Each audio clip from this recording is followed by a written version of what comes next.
du ministère de la femme. C'est vrai que quand on entend la révélation du ministère de la femme, les hommes, comme si on dit, ah ben alors qu'est-ce que moi je vais apprendre? Mon frère, quand tu as à tes côtés une femme puissante, une femme qui sait où est sa place, je t'assure, ça fait de toi un roi. Parce que la parole de Dieu dit, une femme vertueuse est la couronne de son mari. Tu es couronné par ta femme. Gloire à Dieu. Ça veut dire, le fait d'avoir une femme qui sait son identité, ça va te permettre à ce que toi tu puisses être bien, à l'aise. Et je rends grâce à Dieu parce qu'il y a une autre femme qui se rajoute dans l'église qui s'appelle Sephora. Est-ce qu'on clame le Seigneur? Gloire à Dieu. Et il y a la mamie qui est contente. Yes. C'est Mehdi qui a accouché d'une fille qui s'appelle Sephora. Gloire à Dieu. On rend grâce à Dieu pour cela. C'est vrai, la révolution du ministère de la femme a toute sa place, encore beaucoup de place dans l'œuvre de Dieu, dans la vie de tous les jours. Mais des fois, on oublie cela. Et ça ne date pas d'aujourd'hui, ça date de très longtemps. Que cela est, même au sein de l'Église. J'aimerais bien, ce matin, que nous puissions en parler justement. Parce que l'Esprit de Dieu a prévu que les femmes puissent rentrer dans leur plein potentiel. Tu ne pourras pas rentrer dans ton plein potentiel quand tu ne sais pas comment y arriver. Ou comment bouger ce qui t'effraie ou qui t'empêche de voir que c'est possible de rentrer dans ton plein potentiel. Il y a des choses que nous avons reçues comme enseignement, nous recevons, et c'est établi telle une doctrine. Et cette doctrine, si on ne met pas la lumière dessus, nous pouvons nous tromper du sens même de la doctrine, parce que la doctrine va révéler la vérité de ce que cela veut dire exactement.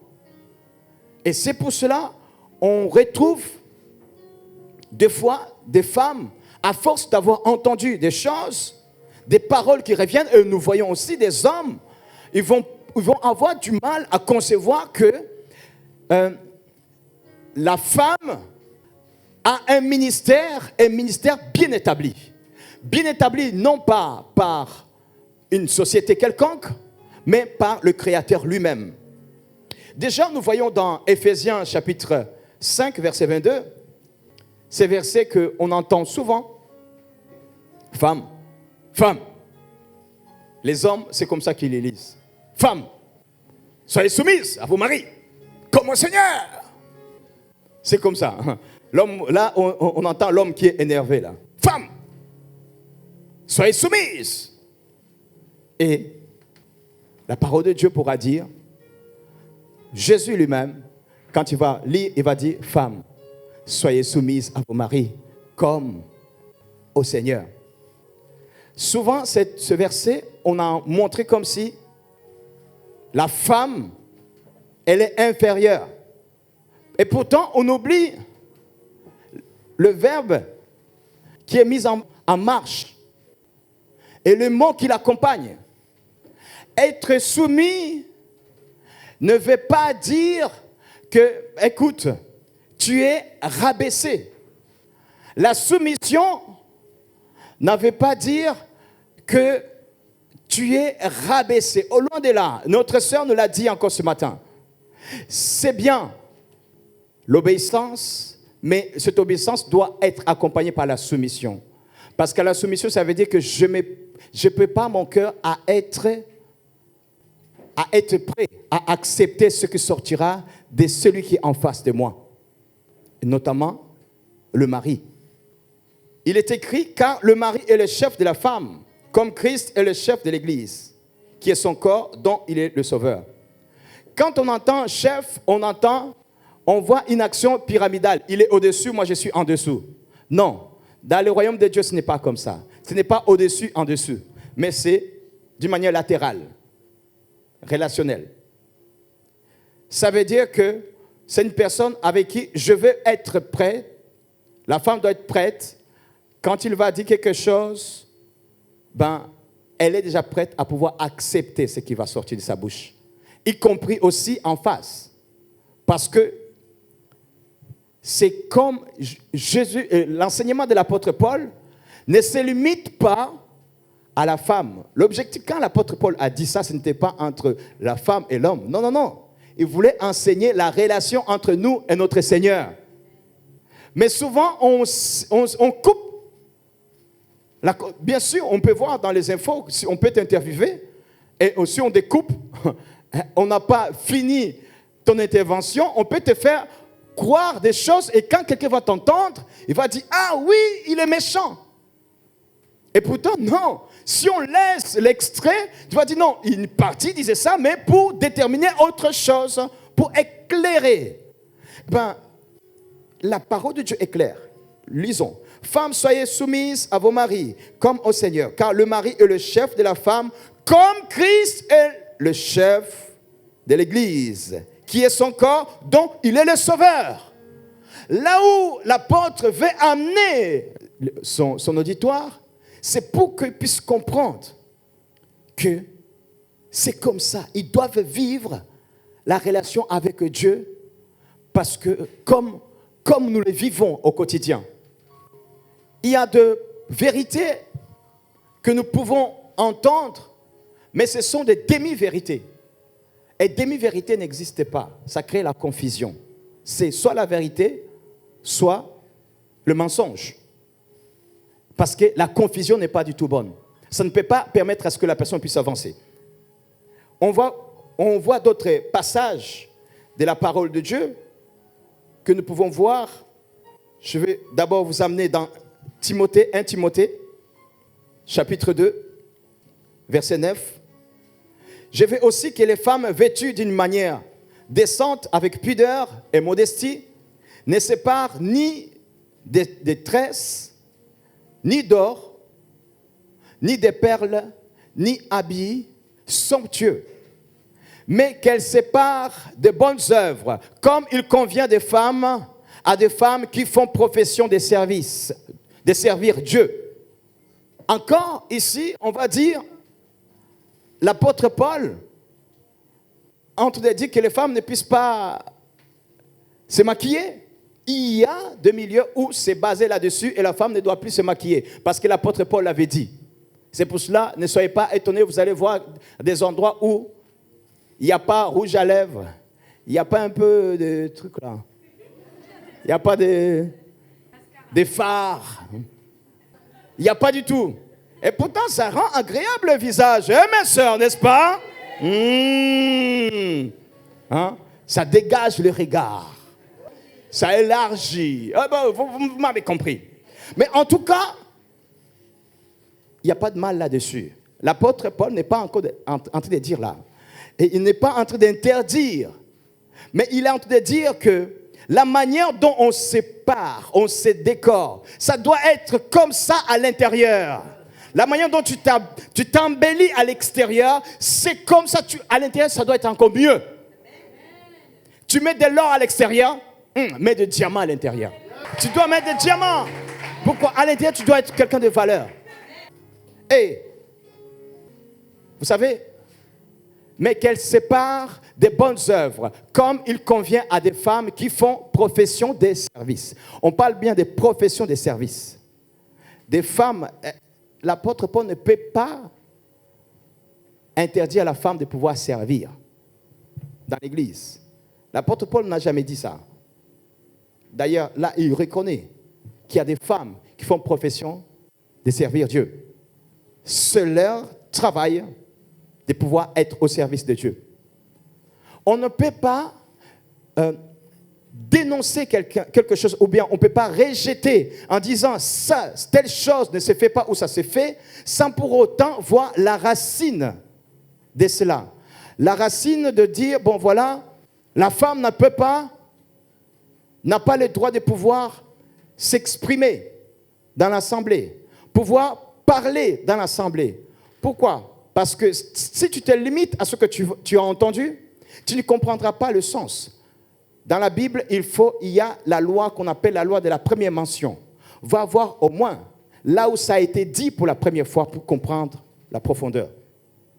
Et c'est pour cela, j'aimerais bien que nous puissions aller là où ça a été dit, au niveau de l'autorité, le fait que l'homme parle et la femme écoute. C'est bon?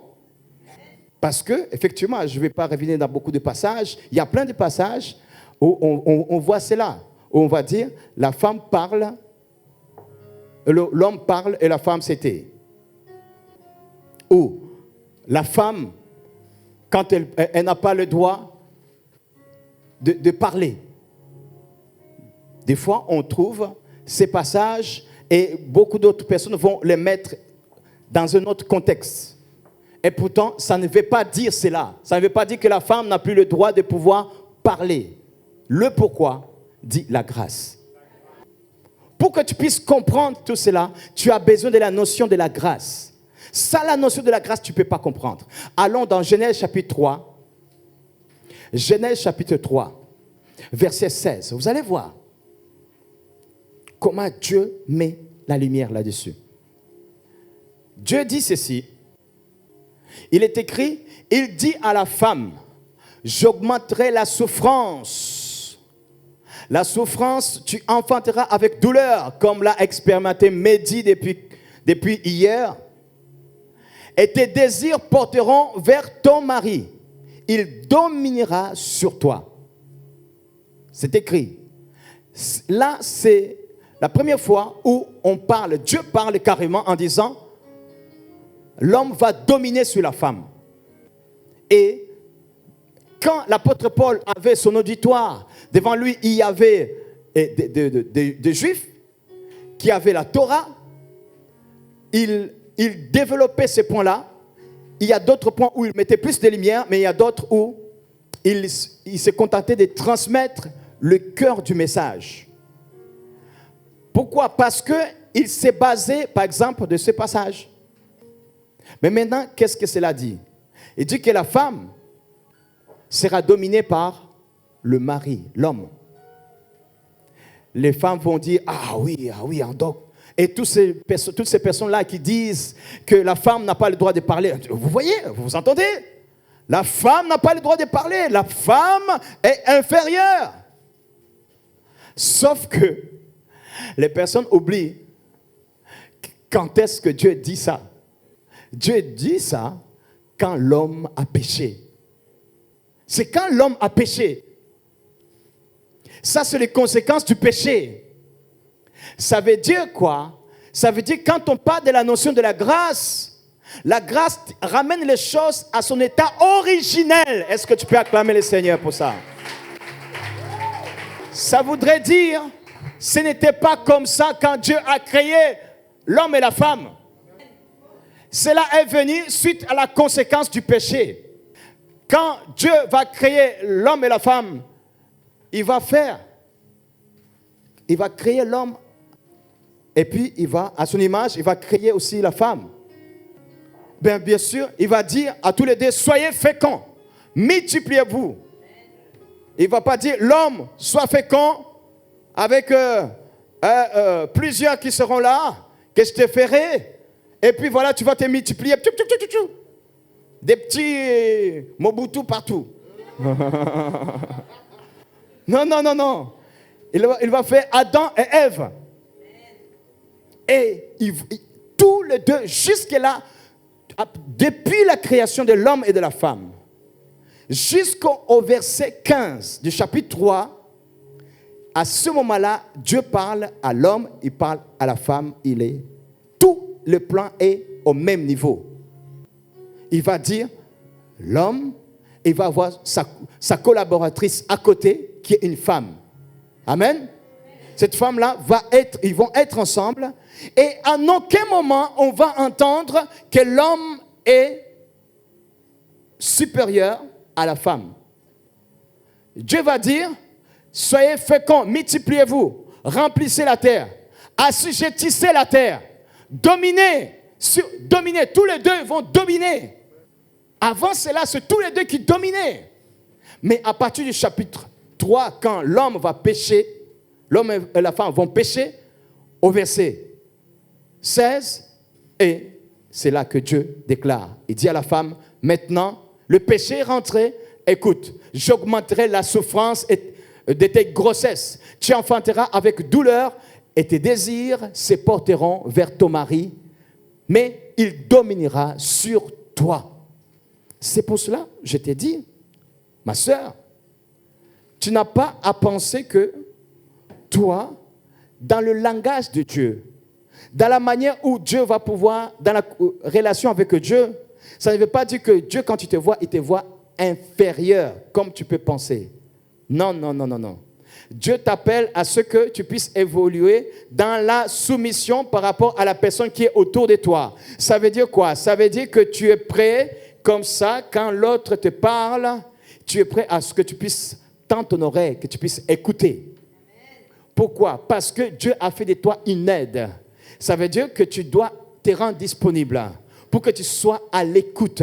Cet homme que Dieu a mis à tes côtés a besoin de s'exprimer. Et quand tu vas s'exprimer, tu puisses l'écouter. Et en toi, il y a des clés pour ces questionnements. Si tu ne l'écoutes pas, tu deviens inutile. Tu es en train de passer à côté de ta mission. Ta mission est de faire de toi une aide. Tu es une aide pour cet homme. Donc cet homme va parler, il va parler, il va parler, il va parler. Et tu écoutes en écoutant. Comprends qu'il y a du potentiel en toi. Il y a des capacités en toi qui vont permettre à ce que tu puisses avoir des clés pour lui dire, chérie, et si tu faisais ça? Pour que tu puisses avoir des clés, c'est parce que tu as eu le temps de pouvoir bien l'écouter. Et une femme qui n'a pas cette capacité à être posée, écoute ton mari, écoute-le parler, écoute-le parler. Dis pas, il me saoule, non, prends plaisir. C'est ça, soyez soumise. Mes frères, ça ne veut pas dire femme. Non, non, non, non, c'est au contraire. Elle doit être bien détendue autour de toi. Non pas elle est effrayée. Non, non, elle doit être bien relax. Oui, mon chou. Oui. Parle. Tu sais, aujourd'hui, au travail, celui-là, Gérard, tu sais, il m'énerve. Bon, c'est qui c'est Gérard? Et du coup, il commence à parler, il parle, et voilà, tu appuies s'il vous plaît, il parle. Laisse-le parler. Vous comprenez? Parce que ça permet à ce que tu puisses exercer le potentiel que Dieu a mis en toi. Les capacités qui sont en nous, si on ne les utilise pas, ils ne pourront pas grandir. Dieu peut avoir fait que tu as un pied qui est doué pour jouer au football. Mais si on ne t'a jamais donné un ballon et tu puisses exercer ce pied à jouer, tu ne sauras jamais que ce pied a été fait pour être souple, pour jouer au ballon. Vous comprenez? Donc, si tu ne te mets pas dans le cadre à pouvoir écouter l'homme parler, le potentiel que Dieu avait mis naturellement en toi pour que tu puisses avoir les aptitudes à pouvoir écouter soigneusement l'homme et pouvoir avoir des clés. Tu puisses avoir une sagesse, le discernement. Il faut savoir qu'une femme a un niveau de discernement qui est au-dessus par rapport à l'homme. Naturellement. Naturellement. T'inquiète pas, tu vas voir, une femme va dire, c'est qui celle-là? Hein? C'est qui celle-là? Qui? Mais tu as vu cette serveuse-là? Tu la connais? Non, calme-toi ma chérie. Non, non, je ne connais pas du tout. On peut partir? Pourquoi? Ça veut dire qu'elle a vu quelque chose d'anormal dans la serveuse qui est passée loin. Ça s'appelle le discernement. C'est potentiel qui est là, mais il faut qu'il soit canalisé, qu'il soit conduit dans une bonne direction. Il puisse y avoir une certaine détermination qui est bien conduite selon Dieu. Et non pas pour dire détermination pour dire, hein, c'est qui celle-là? Viens ici toi. Hein? Je t'ai vu, tu regardais mon mari. Non, non, non, non, c'est pas ça. Bien canalisé. Ah chérie. Non, non, non, non. Ouais, t'as dit, non, on y va, on part. Oui. Parce que je ne vais pas me bagarrer moi. J'ai senti le truc. Oui, c'est ça, c'est ça.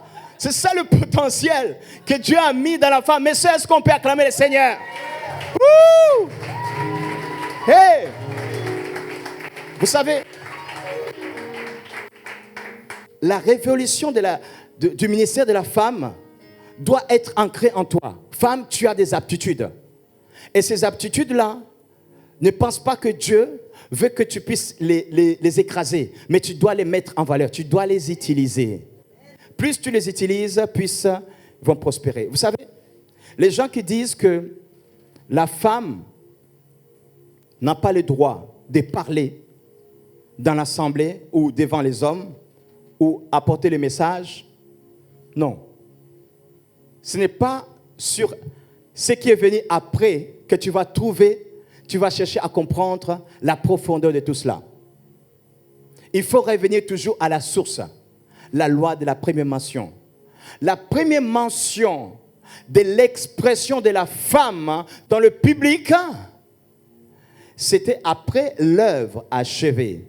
Jésus-Christ, qu'est-ce qui s'est passé? Jésus-Christ est mort, n'est-ce pas? Jésus-Christ est venu, il est mort, et son sang a coulé pour notre restauration. Il nous a fait rentrer dans le royaume de la grâce. Ce n'est plus un royaume de limitation, de condamnation, mais c'est un royaume de la grâce où on a une faveur que nous ne méritons pas, mais nous l'avons. Dieu a établi ainsi. Et cela ouvre la porte à ce que nous puissions voir le potentiel de la femme. Parce qu'avant cela, la loi faisait que la femme était vraiment limitée. Le lieu où on devait prier, la femme ne devait pas être dans la même pièce que l'homme. Vous voyez par exemple ici, mes sœurs, avant la grâce, vous seriez à l'étage et les hommes ici. Parce que vous ne pouvez pas être dans la même pièce que nous, les hommes, pour pouvoir parler de Dieu. Les femmes qui sont dans leur indisposition ne pouvaient pas venir s'asseoir et toucher même un vêtement d'un homme comme cela. Oh mon frère, ça va? Non, non, non, non, non. Elle ne devait pas. C'est ça la loi. Parce que cela faisait qu'automatiquement, cet homme-là devenait impur. Ça, c'est ça la loi. Il a fallu que la grâce puisse venir. La grâce est l'accomplissement de tout ce que Dieu veut dire à son peuple. Tu ne vas pas regarder sur l'ombre. L'ombre, c'est la loi. La loi, c'est la chair. Ça va te montrer ce que la chair veut. La chair va vouloir, la gloire, va vouloir dominer, va vouloir. Et c'est pour cela, quand quelqu'un conduit avec la chair, il va dire, femme, viens ici. Honore ton mari. Ça, c'est la chair. La chair va vouloir qu'on puisse l'élever. Mais l'esprit va vouloir la justice, la transparence, les dons de l'esprit de Dieu, la douceur, la paix. C'est une relation. Et c'est pour cela que nous avons le plein potentiel de la femme après la venue de la grâce. Jésus-Christ, quand il est mort, il est ressuscité, il a permis automatiquement que les femmes puissent rentrer dans leur plein régime. De quelle façon? Jésus va dire, il faut que je m'en aille, afin que celui que le Père vous a promis puisse venir, n'est-ce pas? Le Saint-Esprit. Écoutez bien, on voit très bien dans la parole de Dieu, dans Actes des Apôtres, chapitre 2, on voit quand le Saint-Esprit est descendu, qu'est-ce qu'il va faire? On voit que c'est l'Esprit de Dieu. Le Saint-Esprit, c'est l'Esprit de Dieu. Le Saint-Esprit, c'est l'Esprit de Jésus. Et il va faire exactement comme, non pas ce qui s'est passé après la chute d'Adam et Ève, mais il va faire comme ça s'est passé avant la chute d'Adam et Ève. Quand le Saint-Esprit va descendre, il va réunir 120 personnes. Dans ces 120 personnes, il y avait les hommes et les femmes. Tous réunis dans le même lieu. Ce qui ne devait pas se faire normalement dans la culture juive. Mais ces gens-là, Dieu leur avait dit, allez, vous allez vous mettre là-bas, vous allez vous réunir ensemble. Tous dans un même lieu, ils ont commencé à prier. C'est-à-dire, ils ont commencé à invoquer Dieu. toutes des femmes. Ils n'ont pas dit, celles qui sont en indisposition ne puissent pas venir. Non, non, non, la parole de Dieu ne le dit pas du tout. Mais la parole de Dieu dit que tous dans le même lieu, ils sont venus. Hommes ainsi que femmes. Et le Saint-Esprit, quand il est descendu, le jour de la Pentecôte, ils étaient tous ensemble dans le même lieu. Continue. Tout à coup, il vint du ciel un bruit comme celui d'un vent impétueux et il remplit toute la maison où ils étaient assis. Des langues semblables à des langues de feu leur apparurent séparées les unes des autres et se posèrent sur chacun d'eux. Tous, ils étaient ensemble. Au même moment, le Saint-Esprit est descendu. Continue. Et ils furent tous remplis du Saint-Esprit et se mirent à parler en d'autres langues selon que l'Esprit leur donnait de s'exprimer. Vous comprenez? Ici, qu'est-ce qu'il disait? Et se mirent à parler en d'autres langues. Ils se mirent à parler. C'est que les hommes qui se mirent à parler? Est-ce que ce sont que les hommes qui se sont mis à parler? Non, non, non. Y compris les femmes qui étaient là. Parce que les 120 personnes ont commencé à parler. Vous voyez? La révolution du ministère de la femme. Ce que la femme ne doit pas se sentir, que ne peut pas s'exprimer. On ne doit pas regarder sur ce qu'on a entendu. Mais revenons sur la loi de la première mention. La première mention de l'expression de la femme commence ici à travers le Saint-Esprit. Le Saint-Esprit, quand il est descendu, la puissance qui est l'enseignant des enseignants. Tu vas me dire, telle personne a enseigné. Non, il n'y a pas meilleur enseignant que le Saint-Esprit. Parce que la mission du Saint-Esprit, c'est pour venir nous enseigner. Alors, tout autre enseignant vient après le Saint-Esprit. Est-ce qu'on peut acclamer le Seigneur? Alors, là où l'enseignant des enseignants a validé cela, qui es-tu pour venir perturber ce qui est là? Personne ne doit perturber. Parce que c'est la parole de Dieu. Dieu l'a conduit ainsi. On n'a pas à les perturber. On continue? On va continuer. Or, il y avait en ce jour, à Jérusalem, des Juifs, hommes pieux et toutes les nations qui sont sous le ciel. Mais bien aimés, ils ont commencé, les femmes parlaient. Ils ont commencé à prophétiser. Les femmes ont commencé à parler. Et c'est là la prophétie de Joël et s'accomplissait. Des hommes et des femmes vont être impactés par le Saint-Esprit. Vos filles prophétiseront. Ça, c'est le Saint-Esprit qui parle et qui équipe. Le Saint-Esprit a enseigné, le Saint-Esprit a équipé. C'est le meilleur des enseignants. Personne ne peut venir te dire aujourd'hui en disant que la femme n'est pas à enseigner. Parce que, déjà, avant le péché d'Adam, la femme s'exprimait. Nous l'avons vu, n'est-ce pas? C'est le fait de ne plus s'exprimer par rapport à l'homme, c'est les conséquences du péché d'Adam. Mais maintenant, Jésus, justement, est venu pour payer le prix de ce péché-là. Pour que la femme puisse revenir à son état originel. Et regardez comment ça se passe. Quand le Saint-Esprit va venir pour faire son ministère, pour continuer l'œuvre de Jésus-Christ, il va faire la même chose. Il va faire comme ça se passait avant la chute d'Adam et Ève. Ça veut dire, l'homme et la femme se mettent ensemble, ils avancent. De la même façon que Dieu pourra utiliser l'homme, il utilise aussi la femme. Amen. Est-ce que les femmes ont compris cela? Que personne ne puisse venir titiller ton ministère, ma soeur. Que personne ne puisse enlever ton envie de pouvoir te voir dans un stade devant des milliers de gens. Non, parce que le Saint-Esprit a donné les prémices à nos grandes sœurs qui étaient là. Elles ont parlé devant des milliers de gens qui venaient de partout. Pourquoi? Parce que c'était une action prophétique en montrant comment les femmes rassembleront des milliers de gens venant de différents endroits, des horizons différents dans le monde. Venez écouter ce qui sort de la bouche de la femme. Dieu t'a donné des capacités, ma soeur.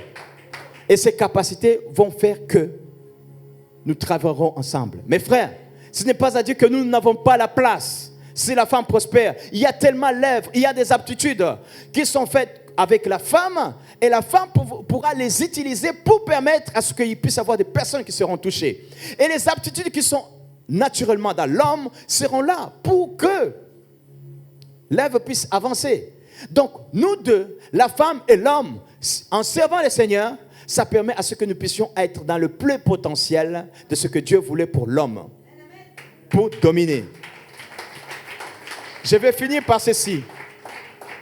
Il y a beaucoup de passages, on peut voir. C'est à la femme que Dieu va donner les capacités à pouvoir protéger la vie. Ce n'est pas à l'homme que Dieu a donné la capacité à protéger la vie. C'est à la femme. Ne sous-estime pas ce que Dieu a donné à la femme. Mon frère, rends grâce parce qu'il y a une femme qui a protégé ta vie quand personne ne pouvait te défendre. Et cela, ce n'est pas pour rien. L'enfant pouvait pousser à côté ou bien la femme pouvait pondre des œufs. Hein, et là-dedans, les œufs pouvaient gonfler. Oui. Grandir, grossir. Et la taille d'un bébé. Et un jour, je sors. Mais tout cela, c'est un langage. Et ça donne le plein potentiel que Dieu a donné à la femme. La femme va garder, va protéger la vie. Va avoir la sensibilité de comprendre.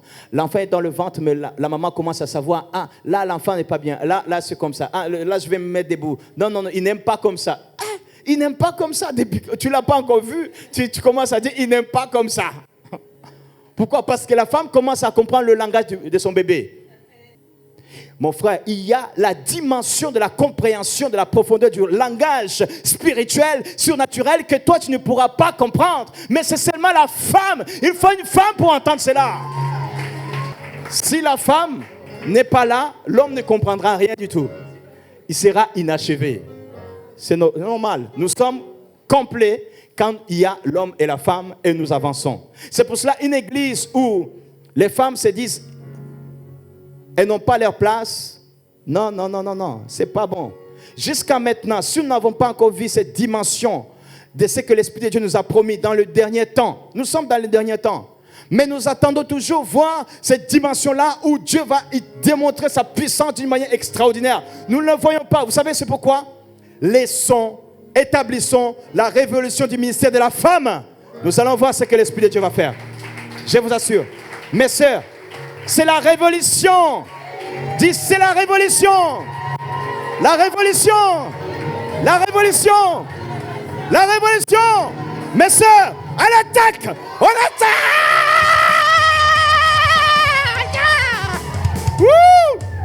Hey, soyez, on va jusqu'à la victoire. Hey, yes.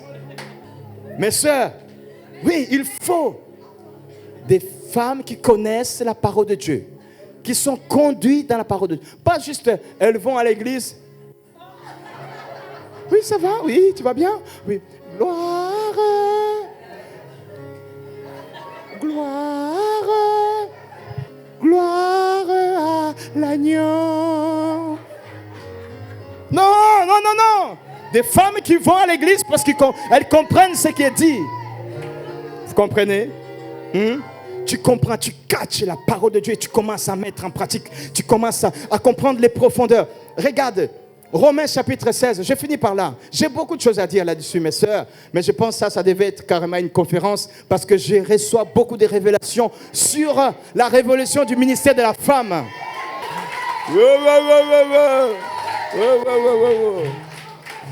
Yeah. Pongue. Elles veulent me faire parler là. Quand elles disent pongue. Harry, il faut quelques mélodies là, de Broadway. Et comment ça? C'est son pongue. Moi, dès qu'ils disent pongue, ça veut dire qu'il faut que je parle.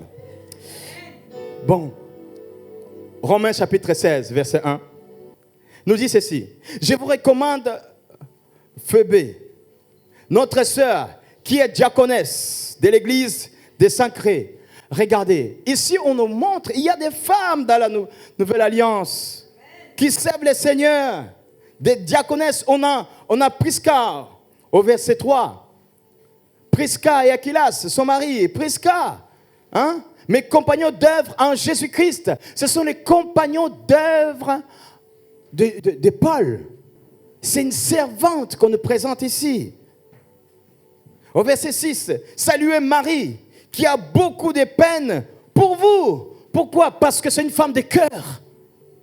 C'est une femme de cœur. Ça, on voit différents ministères de femmes qui ont impacté la nouvelle alliance. Pourquoi? Parce que le Saint-Esprit était déjà là. Les femmes ont servi les seigneurs d'une manière extraordinaire.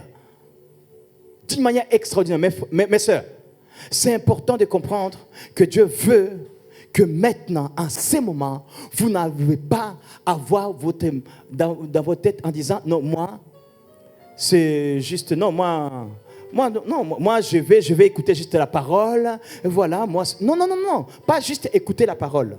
J'écoute la parole et je vais en action. Pourquoi? Parce que c'est la révolution du ministère de la femme. J'ai beaucoup à dire, mais je pense que pour aujourd'hui, on va arrêter là. On continuera après. C'est bon? Regarde la maman là, maman. La maman elle est là. Non, continue. Et il caresse le bébé aussi. Et bientôt il va me dire, bébé veut que tu continues à parler. Il y a une femme enceinte qui est là, dit, bébé puisse continuer à parler. Elle veut que tu puisses continuer à parler. Non. Vous avez compris? Les femmes, hein? La révolution, hein? Aux armes. Allez, on attend. On va le faire comme il faut. Mes soeurs, que les sœurs vont se mettre debout. Que les sœurs vont se mettre debout.